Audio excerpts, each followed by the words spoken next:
이제 오늘 밤이 지나면 예수님께서 내일 아침에 십자가에 처형을 당하십니다. 그것도 양손과 발에 대못이 박혀서 이렇게 죽게 되죠. 사람이 언제 죽는 것을 알면 좋을까요? 그것만큼 큰 고통이 없을 것입니다. 너무 괴로울 거예요. 어, 그것도 아주 처참하게 예, 온갖 수치와 모욕과 멸시를 받으면서 채찍질을 당하고 못이 살은 사람이 우리 어릴 때 아주 짓궂게 어릴 때 보면 개구리를 잡아가지고 이렇게 이제 못을 박아서 이렇게 죽이기도 하고 아주 그랬어요. 사람을 나무에다가 달아서 양 손목에다가 못을 박고 발목에 못을 박아서 매달아 두면 얼마나 고통스럽겠습니까? 생각만 해도 끔찍하잖아요. 예수님이 너무 괴로우셨어요. 예수님은 하나님이니까 뭐 그거 다 참고 견디겠지. 아니, 예수님 똑같이 우리의 몸을 입고 오신 분이십니다. 똑같아요.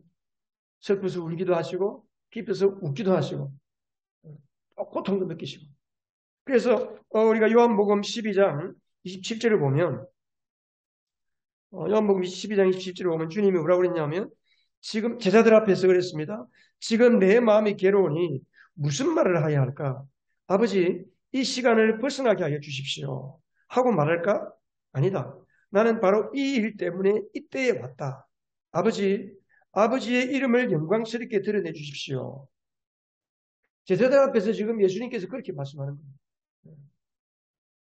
그때에 하늘에서 하나님이 우리와 같이 사람들이 들리는 소리로 예수님만이 그 음성을 들었죠. 근데 사람들은 이게 천둥이 울렸다라고 말할 정도로 큰 소리가 났습니다. 뭐라고 그랬습니까? 자, 그때 하늘에서 소리가 들려갔죠. 뭐라고 그랬습니까? 내가 이미 영광되게 하였고 앞으로도 영광되게 하겠다. 하나님 아버지가 그 아들 예수님을 영광스럽게 해주시겠다는 거예요. 예수님 너무 괴로워서 아버지 이 시간을 벗어나게 해 주십시오 라고 말할까? 제자들이 그렇게 말하는 거예요. 내가 너무 괴롭다. 그런데 지금 제자들은 예수님이 갑자기 왜 이런 말씀을 하시는지 감을 잡지를 못합니다. 왜 갑자기 뚱딴지 같은 말씀하시지? 더군다나 이제 요한복음 13장을 넘어가면 6월절, 내일이 6월절이고 오늘이 목요일, 내일이 금요일, 오늘 6월절 전날이에요. 그 전날 저녁에 6월절 식사하는 자리에 예수님이 앉으신 거예요. 앉으셔서 예수님이 이 세상을 떠나서 아버지께로 가야 할 때가 다 된 줄을 아시고 세상에 있는 자기의 사람들을 사랑하실 때 끝까지 사랑하셨다. 끝까지. 사람이 죽음의 콘으로 몰리면 모르겠다. 될 대로 되라. 그러기도 하고 너무 괴로우니까 가족이고 뭐고 임기 들어오지 않죠. 알아서 해라. 또 혼자 있고 싶다. 그럴 수도 있고. 근데 주님은 그렇게 하지 않았습니다. 죽을 거라는 생각을 하고 계심에도 불구하고 제자들을 끝까지 사랑하신 거예요. 그런데도 제자들은 예수님께서 죽으실 거라는 것은 조금도 생각하지 않고 눈꽃만큼도 예수님이 죽으실 거라는 생각을 못합니다. 대신에 예수님께서는 드디어 이제 예루살렘에 입성하시고 그리고 예루살렘에 예루살렘 들어갈 때 사람들이 종려나무 가지를 꺾어서 흔들고 종려나무 가지를 길에 펴고 그래서 예수님이 왕으로 입성하는 환영을 했잖아요. 호산나 다윗의 자손이여 우리를 구원하소서. 메시아로 오시는 예수님을 예루살렘 사람들이 환영을 했거든요. 그러니까 제자들의 마음속에는 이제 드디어 예수님께서 이 나라를 로마 정부로부터 빼앗아서 독립시키고 우리 이스라엘 나라를 다윗 왕국 이상의 훌륭하고 번성한 나라로 드디어 세우시겠다. 이 꿈에 부풀었어요. 그래서 누가 더 높으냐? 예수님이 왕이 되면 누가 더 높은 자리를 차지하냐? 야고보와 요한의 어머니는 예수님께 따라와서 주님께서 그때에 우리 아들을 하나는 주님의 오른쪽에 하나는 왼쪽에 좀 앉게 해주세요. 치맛바람을 일으키기도 했어요. 그만큼 사람들은 예수님이 죽을 거라는 생각도 못하고 그냥 누가 높으냐. 베드로는 생각했을 거예요. 내가 그래도 제자 중에서 스님이니까 제일 높으니까 스님이 아니고 선임. 헷갈리네.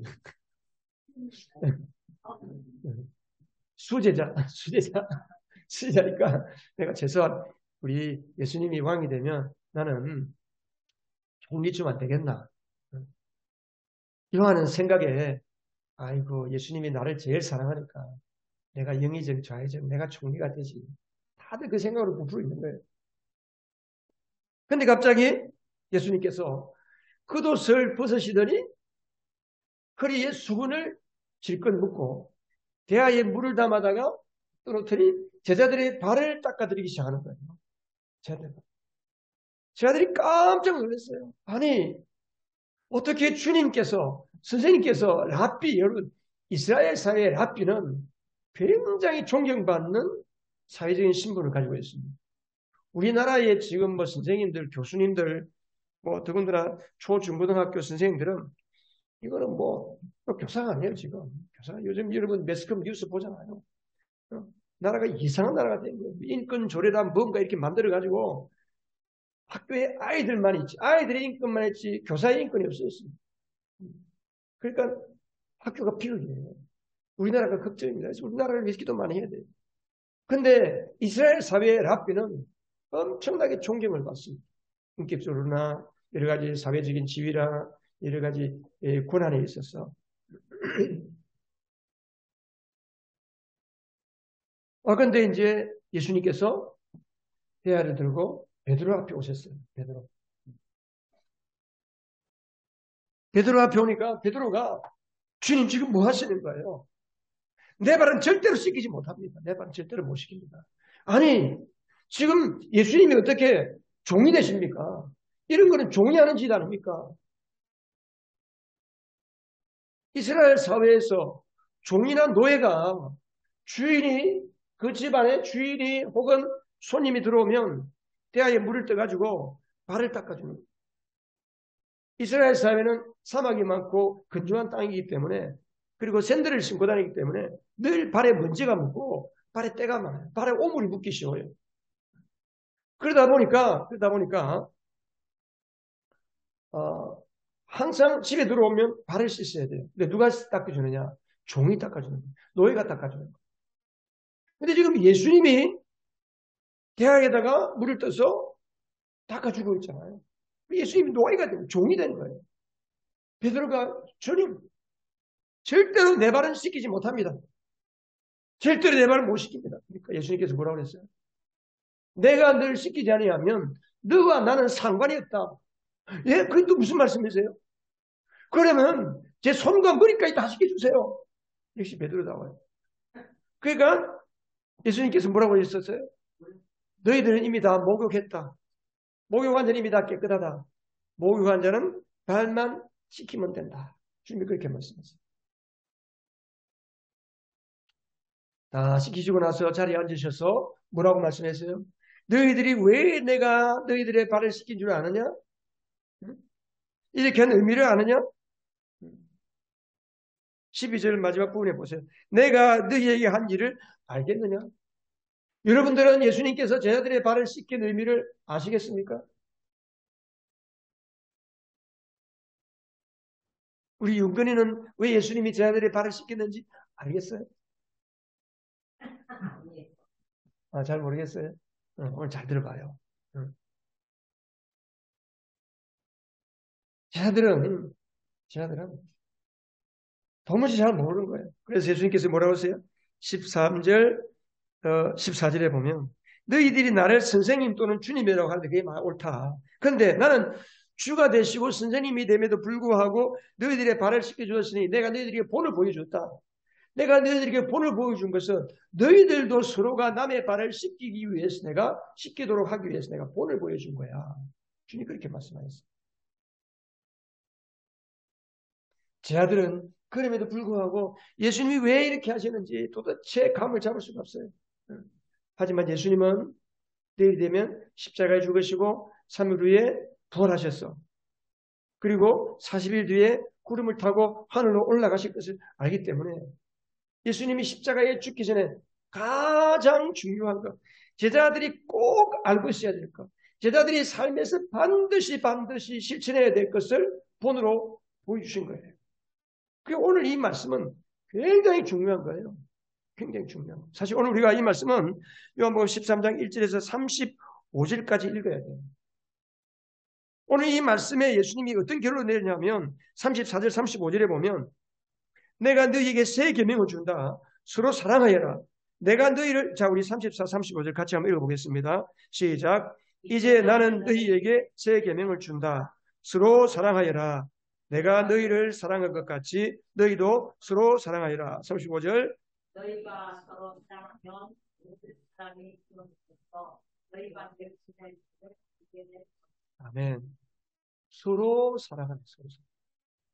우리가 서로 예수님의 제자들이, 예수 믿는 사람들이 서로 사랑하기만 해도 세상 사람들이, 아, 저 사람들은 하나님의 자녀들이구나, 예수님의 제자들이구나, 예수님 믿는 사람이구나 하는 것을 알게 된다는 거예요.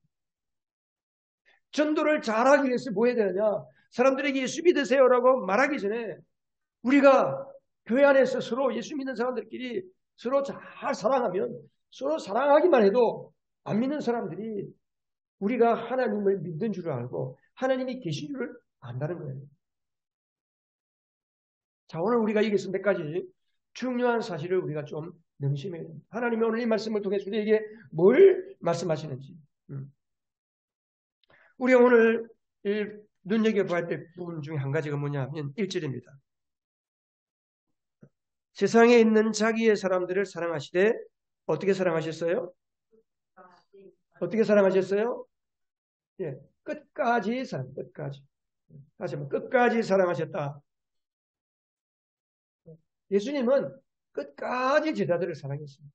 지금 끝까지 사랑할 형편이 못 되잖아요. 지금 내일 돌아가시고 처참하게 온몸이 피투성이가 되고 창에 찔리고 그렇게 돌아가실 분이 제자들을 어떻게 뭐 그냥 손 놓아야 되잖아요. 그런데 주님은 끝까지 사랑하셨어요. 더군다나 예수님이 사랑하는 제자 중에 하나가 가룟 유다가 예수님을 은 30에 팔아넘기잖아요. 배신당. 제자들에게 배신당해서 잡혀서 죽으시는 거예요. 예수님께서는. 그런 사람들이 어려운 것 중에 한 가지가 믿었던 사람에게 배신당하는 거예요. 배신당. 이름 말할 수 없잖아요. 가룟 유다가 거기 2절에 보면, 자, 2절 같이 한번 읽어보겠습니다. 시작.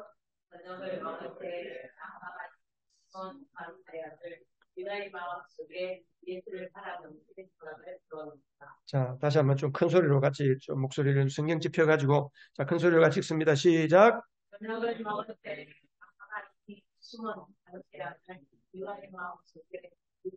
자, 보세요. 악마가 어떻게 했습니까? 가룟 유다의 마음속에 예수를 팔았는 길 무엇을 불어넣었어요? 생각을 불어넣었어요. 생각은 누구 거예요? 누가 생각하는 겁니까? 내가 생각하는 거예요. 근데 생각은 내가 생각하는데 그 생각이 여러분이 생각하는 게 아니라는 거예요. 우리의 생각 속에는 마귀가 집어넣어준 생각도 있고 내 생각도 있고 하나님이 주신 성령의 생각도 있어요. 생각을 잘 구분해야 돼요.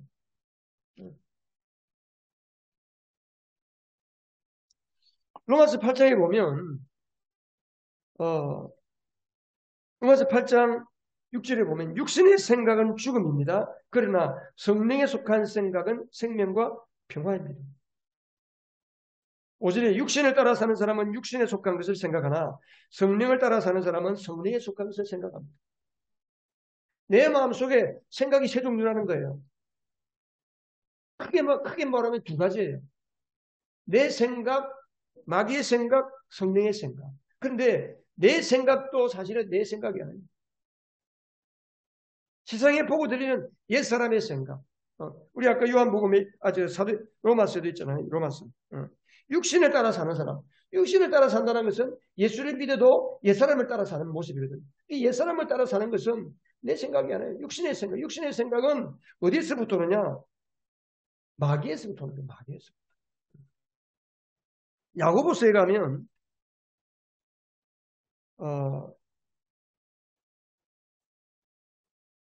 야고보서 3장에 가면 이런 말씀이 있습니다. 여러분의 마음속에 가득한 여러분의 마음속에 지독한 시기심과 경쟁심이 있으면 자랑하지 말고 진리를 거슬러 속이지 마십시오. 이러한 지혜는 악독한 지혜는 세상의 지혜는 위에서 하나님으로부터 오는 것이 아니고 땅에 속한 것이고 육신에 속한 것이고 악마에 속한 것입니다. 그랬어요. 마귀에게 속한 거예요. 마귀에게.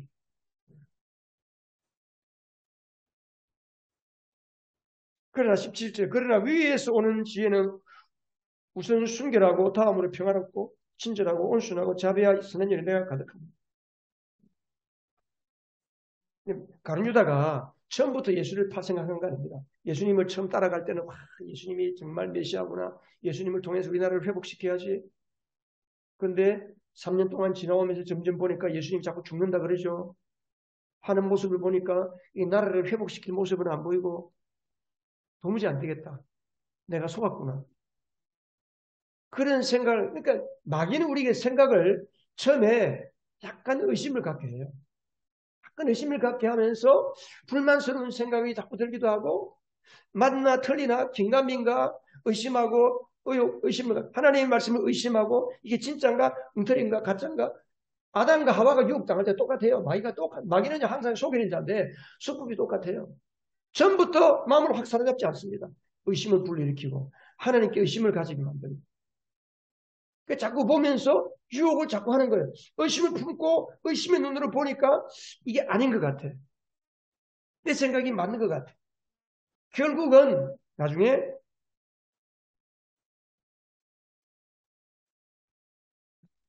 요한복음 여기 13장에 보면 1절에서 2절에서는 유다의 마음속에 예수를 팔 생각을 불어넣었잖아요. 유다가 생각을 안 되겠다 드디어 이 사람 팔아버려야 되겠구나. 안 그래도 지금 체포령이 내렸으니까 예수를 신고하는 사람, 예수를 붙잡아가는 사람에게 은삼십을 준다 했지. 내가 팔아야지. 그래서 27절에 보세요. 27절. 그가 빵 조각을 받자. 자, 27절 한번 읽어보세요. 시작. 그가 빵 조각을 받자 사탄이 그에게 말했다. 그만. 자, 보세요. 처음에는 생각을 집어넣었어요. 생각이 들어올 때 그 생각을 내 생각으로 품어요. 그리고 그 생각을 품고 있으면 뭐가 들어와요? 뭐가 들어옵니까? 뭐가 들어오세요? 사탄이 들어오는 거예요. 마귀가 들어오는 거예요, 여러분. 마귀는 순으로 들어오는 거예요. 자꾸 안 좋은 생각, 슬픈 생각, 두려운 생각, 염려하는 생각, 악한 생각, 어둠의 생각을 계속 품고 살면 자기도 모르게 귀신을 초청하는 거예요. 마귀가 들어오는 거예요. 그 마귀와 함께 사는 거예요. 마귀. 예수님 은혜를 구하면서 마귀가 속에서 그 사람을 주장하니까 결국은 마귀가 그 속에 들어가서 결국은 예수님을 유다가 대제사장들에 가서 팔아버리는 거예요.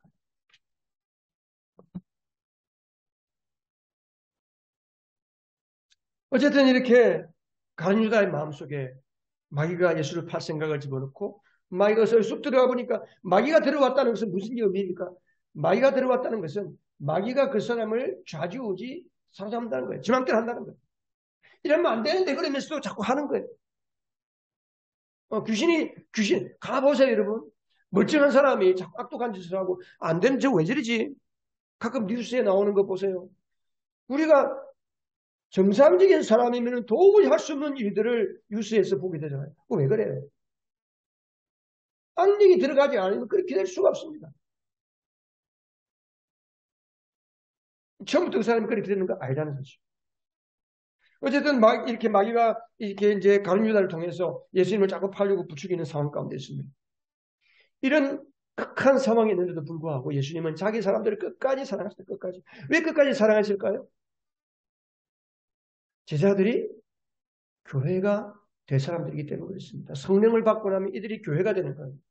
예수님이 이 땅에 오셔서 교회를 세우기 위해서 오셨어요. 예수님의 구원을 증거하는 예수님의 몸. 이 교회는 여러분 가정이 자 우리 태원이는 집이 없으면 가정이 없어? 아니지. 집이 없어도 가정은 있을 수 있지. 가정이 뭐예요? 가정, 아빠, 엄마, 내 형제. 이게 가정이잖아. 가정. 여러분, 가정은 집이 없어도 가정입니다. 교회는 건물이 아닙니다. 교회는 하나님의 가족 공동체입니다. 할렐루야. 교회는 하나님의 가정입니다. 교회는 하나님의 가족이에요. 그래서 북한에 교회가 없어도 그들은 주일날 때문에 지하에 모여서 몰래 숨어서 모이는 거예요. 모이면 교회예요. 두세 사람이 예수 이름으로 모이면 교회예요. 여러분 집에서 가족들끼리 교회 다니고 예수 믿는 사람들끼리 주일 저녁에 함께 모여서 찬송하고 오늘 주일 낮에 무슨 말씀을 들었나? 오늘 나는 말씀을 들을 때 이 말씀이 참 감동이 되었다. 서로 나누고 하면 그게 교회예요, 교회. 그곳에 주님이 함께 계신다고 했습니다. 그래서 예수님은 왜 끝까지 사랑하시느냐? 내 몸이기 때문에. 제자들이 예수님 몸이기 때문에 예수님은 끝까지 제자들을 사랑하십니다.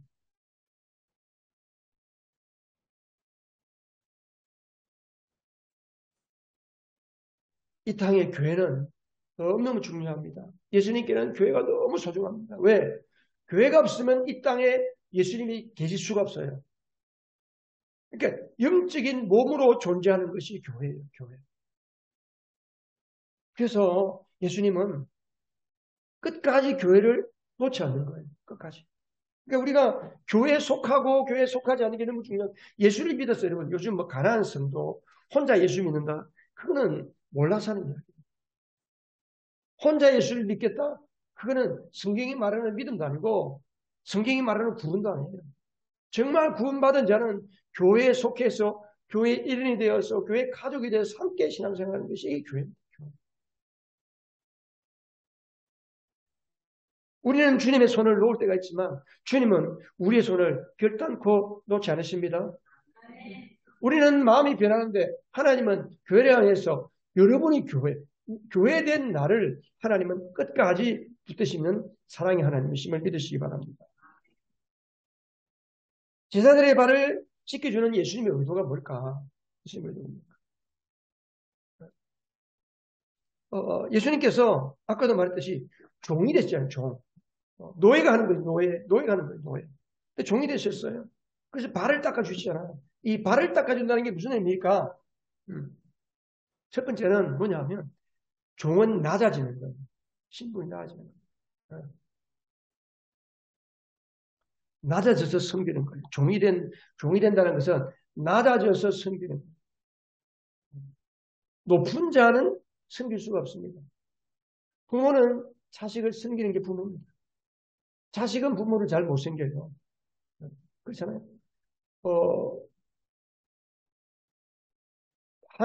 한 부모가 10자식을 섬기고 사랑하고 키웁니다. 아프리카에 보니까 한 부부에서 난 자녀들이 55명, 한 부부가 55명의 자녀를 낳은 사람이 있더라고 보니까, 참, 대단하더라고. 쌍둥이 낳고, 해마다 낳는지 모르지만. 근데 그 엄마는 55명의 아이들의 순서도 다 알고 이름도 다 안다는 거예요.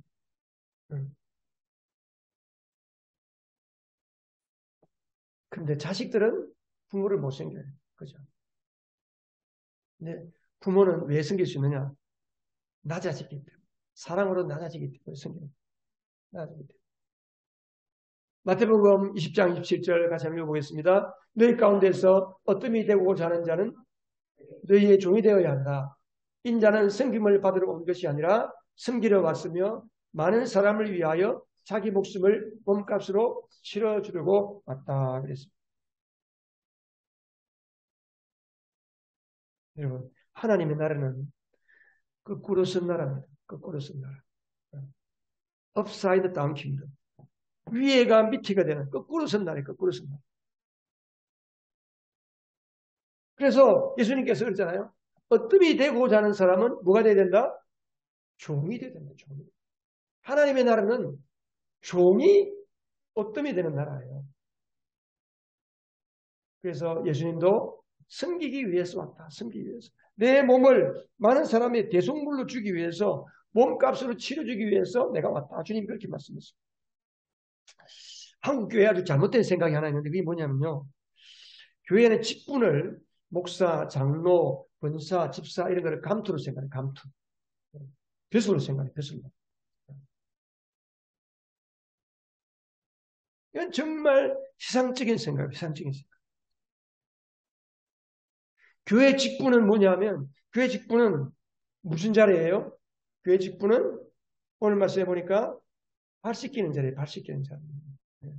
목사가 성도들의 발을 씻기고 장로님은 권사나 집사님의 발을 씻기고 권사님 집사님의 발을 씻기고 우리 평신도들은 우리 아이들을 씁니다. 어른들은 아이들을 섬기고 이게 교회예요. 교회.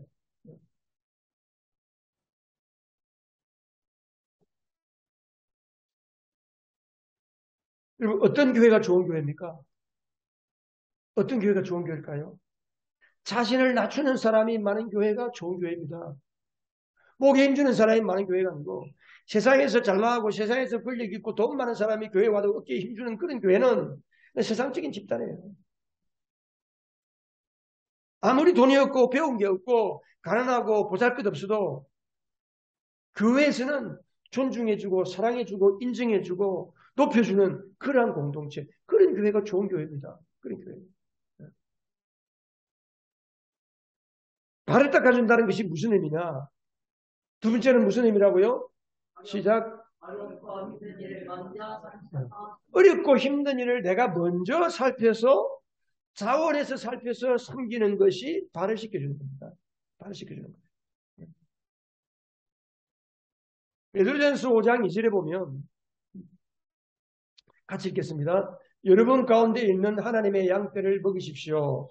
억지로 할 것이 아니라 하나님의 뜻을 따라 자진하여 하고 더러운 이익을 탐하여 할 것이 아니라 기쁜 마음으로 하십시오. 쉽게 말하면 이건 이제 말씀 전하는 자들에게 하는 말이지만 똑같아요. 자원하는 마음, 즐거워하는 마음, 억지로 하지 말고. 여러분, 노예와 종의 차이가 있습니다. 집에는 노예가 있고 종이 있거든요.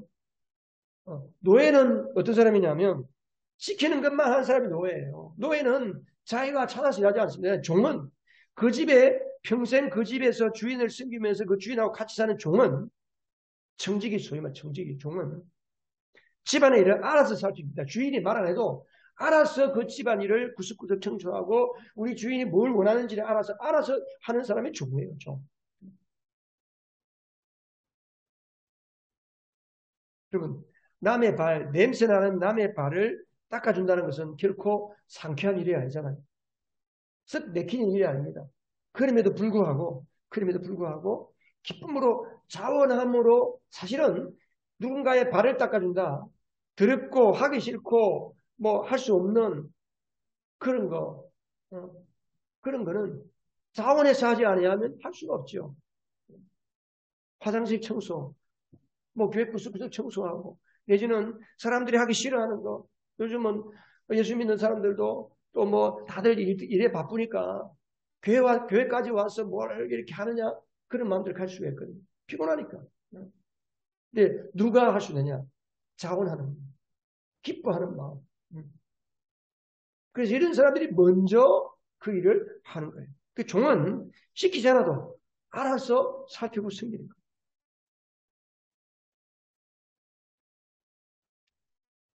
세 번째는 발을 닦아준다는 것은 끝까지 사랑. 우리 예수님이 말씀한 것처럼 맨 앞에서 말씀한 것처럼 끝까지 사랑으로 섬기는 겁니다.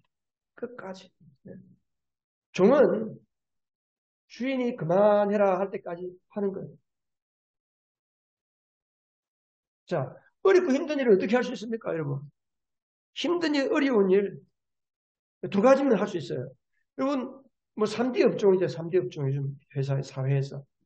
자, 사람들이 하기 싫어하는 거, 어려운 거 그런 거를 일을 시키려면 어떻게 해야 돼요? 네? 돈을 많이 줘야 돼요. 맞아요.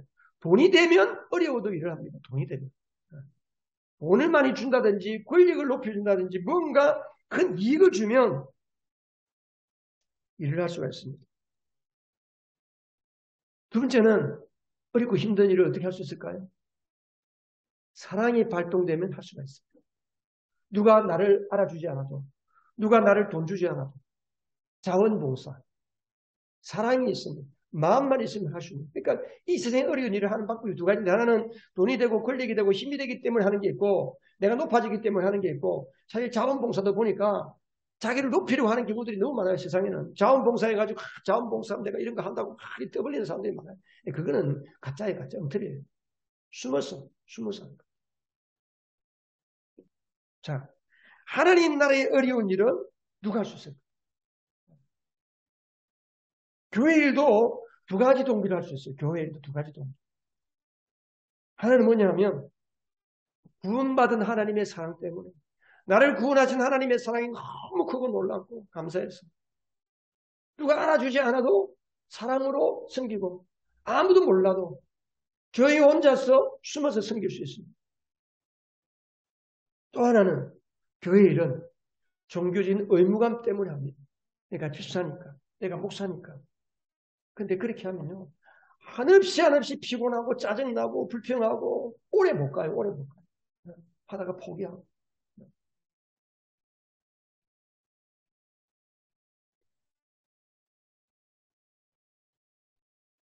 우리 모두가 나를 구원하신 하나님의 사랑, 구원의 사랑에 감격해서 섬기고 돌보고 낮아지고 발을 닦아주는 믿음의 사람들 되시기를 주님의 이름으로 축복합니다. VIP를 위한 기도도 마찬가지입니다. 우리가 이 종이 가지고 이거 종이 갖고 다니는 건 무슨 힘이 될까요? 근데 내가 정말 내가 구원하기를 원하고 하나님이 구원해 주시기를 원하는 그 VIP가 있다면 그 사람을 정말 내가 사랑한다면 이 종이 호주머니에 집어넣고 다니면서 시시로 꺼내가지고 이 기도문 할 수 있어요. 이거 몇 분 읽다 보면 외워질 수 있어요. 매일매일 내가 꼭 예수 믿어야 할 그 영혼을 위해서 기도하는 거예요. 사랑이 있으면. 의무감 갖고는 이거 못합니다. 여러분, 누군가 한 영혼을 주님께로 인도하는 것이 얼마나 힘들어요. 피곤하잖아요. 때때로는 뭐 교회 올 것 같다가 또 안 오고, 핑계대고, 이 핑계, 저 핑계하고, 나중에는 한번 짜증나. 모르겠다. 니 혼자 니 자살대로 살아라. 그러잖아요. 그죠? 근데 끝까지 할 수 있는 것은 사랑은. 어떤 사랑? 하나님이 나를 구원하신 사랑. 내가 하나님의 사랑을 경험한 사람은 영혼을 사랑할 수가 있는 겁니다. 여러분, 제가 주일날 우리 애찬을 하고 나면, 제가 커피 바리스타를 하잖아요. 커피 바리스타. 제가 커피 바리스타 왜 할까요? 왜 커피를 제가 내려드립니까? 내가 커피 잘 내립니다. 여러분이 뽐내기 위해서 할까요? 내가 바리스타 자격증이 있어서 합니까? 아닙니다. 제가 여러분들이 커피를 내드리는 것은 딱 한 가지입니다. 여러분들을 사랑하기 때문에. 아멘. 아멘. 네. 여러분들이 어떻게 하면 더 맛있는 커피, 요즘 다 우리 대한민국, 전 세계적으로 한국 사람 즐기하는 사람들입니다. 하여튼, 얼마나 커피를 그렇게 좋아하는지, 숭늉 마시던 사람이 요즘은 다 커피를 마시잖아요. 더군다나 부산이 커피의 메카래요, 커피의 메카. 사랑하면 할 수 있습니다. 할렐루야. 사랑하면 즐겁게 할 수 있는 거예요. 여러분, 목사가 성경을 잘 알아서 설교할까요? 아닙니다, 여러분. 목사가 되고 나니까 성도를 사랑하니까 여러분 처음에는 설교를 잘해야지. 어떻게 하면 설교를 잘할까? 유명한 설교를 해야 될까 해서 이 책도 보고 저 책도 보고 막 잘하는 사람의 설교를 듣기도 하고 막 설교를 카피하기도 하고 막 설교를 잘하려고 합니다. 그게 다 소용이 없는 거죠. 제일 좋은 설교, 제일 훌륭한 설교는 무슨 설교일까요? 성도를 사랑하는 마음으로 설교하는 게 최고의 설교입니다. 제가 목회를 해보니까 그래요. 목회를 해보니까. 여러분을 사랑하는 마음이 있으면 제가 어린이 설교를 제가 전도사 때부터 어린이 설교가 너무 재밌는 거예요. 어린이 설교가 너무 신나는 거예요. 하면 재미가 있어. 왜 그랬더니 아이들이 너무 사랑하는 거예요. 아이들. 여러분 여기에서 앞으로 목회자가 나올지도 모르니까. 근데 어린이 설교를 잘하면 어른 설교도 잘할 수 있어요. 어른 설교를 잘하면 어린이 설교를 못할 수도 있어요. 제일 낮은 자, 제일 작은 자를 사랑하고 섬기고 그 영혼을 사랑하면 여러분 설교, 예를 들어 목자가 되고 혹은 뭐 여러분 주변에 있는 사람들 집에 뭐 생일이 되었다. 혹은 뭐 개업을 한다. 그러면 요즘은 다 목사님 초청하지만 사실은 목사가 다 하는 게거든요. 여러분들이 가서 할 수 있어요. 집에서 생일 파티를 한다. 추석 예배랑. 여러분 그래서 이번 추석에는 여러분들이 집에서 추석 예배 해보세요. 평소에 내가 은혜 받은 거, 평소에 내가 경험한 감정들 가지고 설교하는 거예요. 설교를 간증하는 거예요. 간증. 사랑하는 마음이 있으면 하나님을 사랑하고 내 가족을 사랑하고 내 성도들을 사랑하면 얼마든지 복음을 전하고 말씀을 가르칠 수가 있는 겁니다. 그래서 사랑으로 설교하면 목사가 사랑으로 설교하면서 회초리 같은 말씀을 전해도 사랑으로 하면 그 말씀을 들은 사람들이 목사님이 사랑을 깨닫게 되고 돌아서서 시험에 들지 않습니다. 우리 주일날 참 안타까운 게 어른들끼리 모여서 밥 먹고 그냥 즐겁게 있잖아요.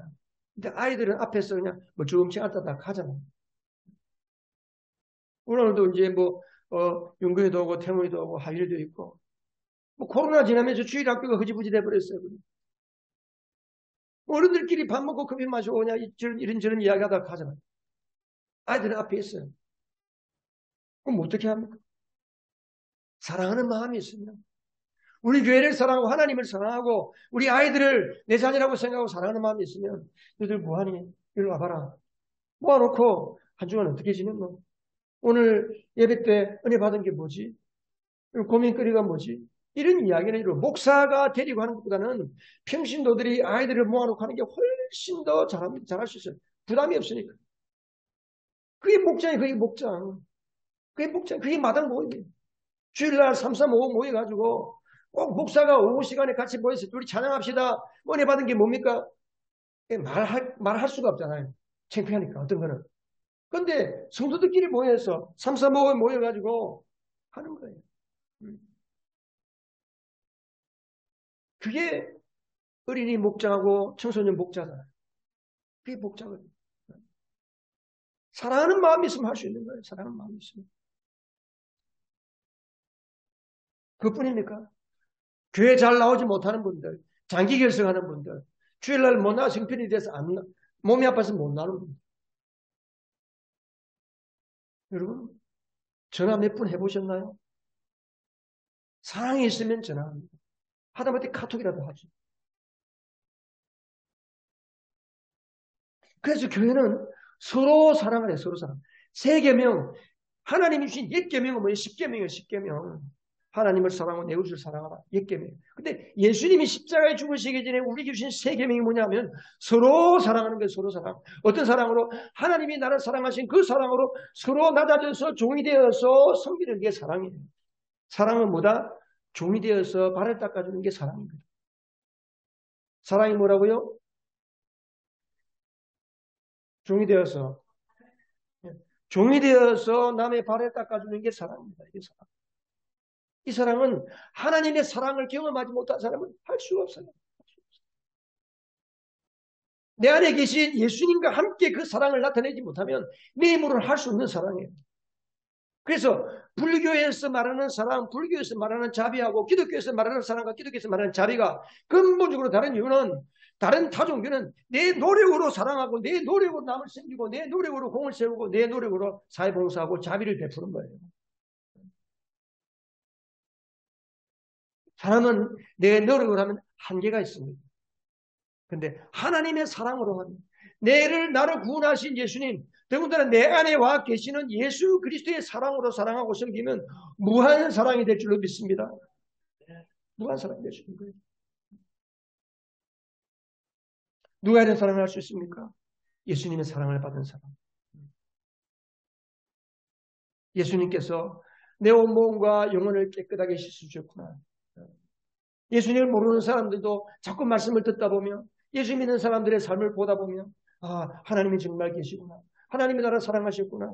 하나님이 우리를 사랑해서 나의 죄를 깨끗하게 씻어주시고 내 죄를 아예 싹 없애주시기 위해서 십자가에 죽었구나.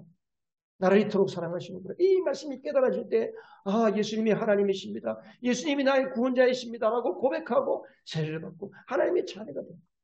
그런 구원의 은혜를 경험한 사람은 누구든지 기꺼이 하나님의 사랑을 나타낼 수 있습니다. 우리 모두 주님의 사랑을 빠짐없이 다 받으시고 경험하시고 그 사랑으로 서로를 섬기고 낮아져서 남의 발을 씻겨주는 사랑의 실천자들이 다 되시기를 주님의 이름으로 축복합니다.